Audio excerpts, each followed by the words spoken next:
finalmente, ¿no? El Senado convirtió en ley la eliminación de las PASO, al menos para lo que va a ser este año de elecciones legislativas. Y hay que tener en cuenta que fueron 43 votos, con 43 votos a favor, 20 en contra y 6 abstenciones, se convirtió en ley la suspensión de las PASO. Ahora bien, ¿qué va a pasar? ¿Cuál es el contexto? ¿Esto permite de alguna manera que aparezcan nuevos jugadores? Vamos a tomar contacto con un gran amigo de esta casa, Leandro Graglia, quien es un analista por excelencia y que hemos trabajado juntos.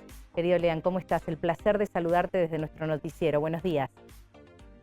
Hola, Ale, ¿cómo estás? Buen día. Un saludo para vos, todo el equipo y todas las personas que te siguen. Un gusto Bueno, poder compartir. un placer tenerte aquí para que nos ayudes a analizar y entender, ¿no? Porque uno dice, se suspenden las PASO, que era parte de lo que quería el gobierno de Javier Milei. Ahora bien, hubo algunos que otros peronistas dicen allí acompañando de alguna manera esta situación. ¿Qué marca para que la gente entienda esta eliminación de las PASO en este año es al menos, ¿no?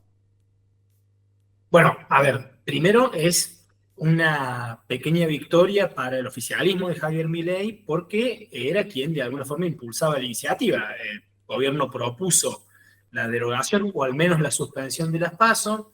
En un momento se habló de derogarlas completamente, después se evolucionó hacia solo suspenderlas por este año, que es lo que está sucediendo.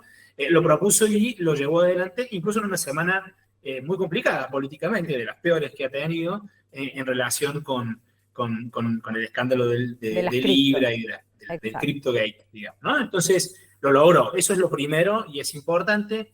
Lo segundo que es importante es que, como bien vos lo decías, el justicialismo votó dividido. 14 senadores votaron a favor, 14 senadores votaron en contra, 6 senadores se abstuvieron y hay que recordar que hay una dinámica muy particular en cada una de las provincias respecto a el liderazgo con el justicialismo nacional, es decir, a Cristina Fernández de Kirchner, con los liderazgos provinciales, es decir, las necesidades de cada uno de los gobernadores del justicialismo, por ejemplo, en Catamarca o en Santiago del Estero, cuyos senadores apoyaron la suspensión de las PASO, y además en relación con sus propios armados, digamos, ¿no? Es decir, las propias conveniencias del propio juego que juegan los propios senadores en sus provincias. Entonces, doble victoria, digamos, para el oficialismo, porque logró hacer avanzar su agenda y votó dividido el peronismo. También votó dividido el radicalismo, donde 4 de sus senadores votaron por no, incluyendo a Martín Lustó, por sostener las PASO, y esto, digamos, evidencia diferencias hacia dentro de las coaliciones, ¿no? Me parece que es la primera foto que hay que Claro. analizar. Y ahí te quiero preguntar también, y ya nos metemos nuevamente en lo político, el impacto en el ahorro económico que hace el Estado de estas PASO, que muchas veces se ha dicho es una encuesta paga por todos nosotros para los distintos jugadores, ¿no? ¿Es realmente significativo? Bueno, acá hay que hacer dos diferencias, digamos, ¿no? Por supuesto que es un ahorro porque es una erogación que el Estado tiene que, si no, tiene que hacer y que cuando no la hace se genera un ahorro. Si es significativo o no, depende contra qué lo comparamos, digamos, ¿no? Es decir, uno podría decir la compra de 2 aviones casa son un gasto significativo, sí o no, y quizás habría que comparar esos números, ¿no? Pero a mí me gustaría que en esta discusión volvamos a recuperar, digamos, la idea de que hacer elecciones está bien, digamos, ¿no? Es decir, hacer elecciones no es un gasto innecesario, porque si no, con la lógica del ahorro, directamente sería más barato no hacer ninguna elección y Claro. elegir a nuestros gobernantes una vez que gobiernen 50 años y nos ahorramos los gastos de sucesivas elecciones, digamos, ¿no? La elección es un mecanismo de la democracia representativa que nos permite alternar entre dirigentes políticos que entendemos por ahí no han estado a las expectativas o a la altura de las expectativas que teníamos. Entonces, Sí.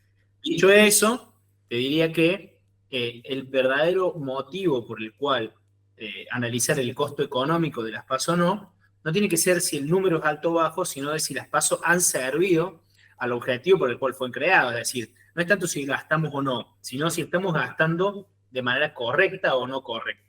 Y, Y lo y cierto es que las PASO están creadas para que distintas facciones dentro de una misma fuerza política diriman entre sí quién va a terminar siendo candidato. ujú. ¿Funcionó? No es cierto que no haya funcionado ninguna vez. En 2015, la Unión Cívica Radical no llevó candidato a presidente porque su precandidato a presidente perdió las PASO contra Mauricio Macri, que fue Claro. no solo el candidato, sino el presidente después. Posterior. Ahora, es cierto que ha sido la menor cantidad de las veces, digamos, ¿no? Y Claro. entonces creo que ahí está la cuestión de la suspensión y no de la Se me viene derogación. a la mente también Lilita Carrió y demás. En este contexto y en este cambio que se da, corregime, puedo estar equivocada, sos vos el experto, ¿puede aparecer en este transcurso un cisne negro como nos ocurrió con Milei? Digo, al cambiar este contexto de las PASO, en la cuestión más legislativa, ¿puede sorprendernos algo tanto en diputados como en senadores? Alguien que de pronto hoy no está en la órbita de los medios y que resulte y resurja. La elección de medio término, que es la que estamos por afrontar, o sea, una elección legislativa, suele tener características muy diferentes a la de las elecciones ejecutivas, donde renovamos presidente o gobernador o Totalmente. intendente.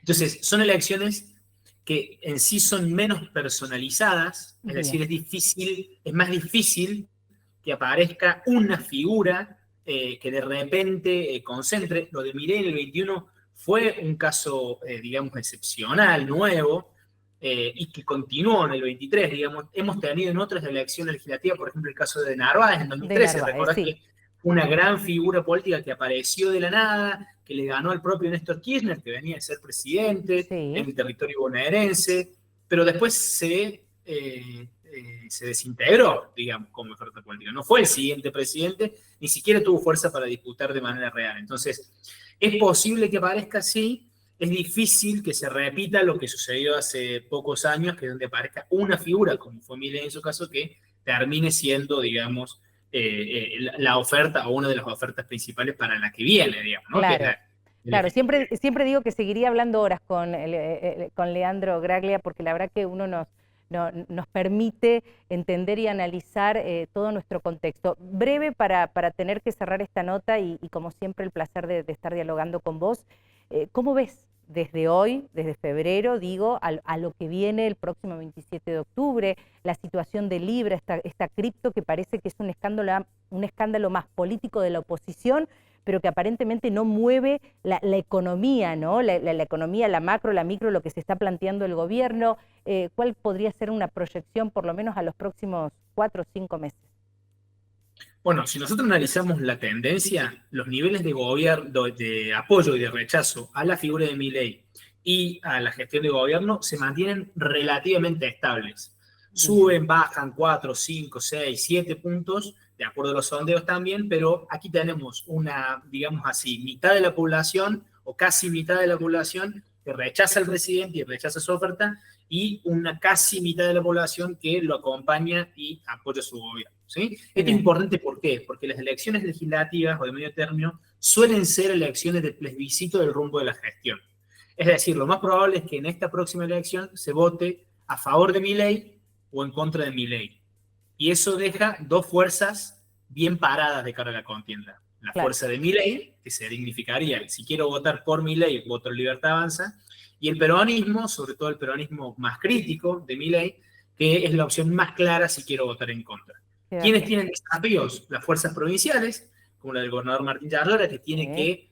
que postular una tercera opción, y las fuerzas que quedaron en medio, como por ejemplo la UCR de Rodrigo de Loredo, de nuestra provincia, que va a tener que estructurar una tercera, por no decir una cuarta opción, que no sea el mileísmo puro o el peronismo cristinista. Entonces yo Claro. creo que en esos parámetros se va a terminar definiendo. Lo de Libra hay que entenderlo en la misma línea.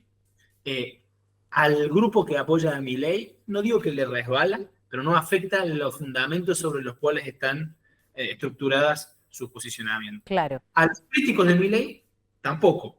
Queda ese grupo del medio, ese casi tercio, en donde hay que investigar más profundamente por qué apoyaron o apoyan a Milei y hasta dónde un escándalo como el de Libra les mueve sus convicciones a la hora de la próxima elección. Sumamente claro. Leandro Graglia, consultor político, gracias, como siempre, por tu gentileza de atendernos y acompañarnos en este análisis. Un gran abrazo para vos.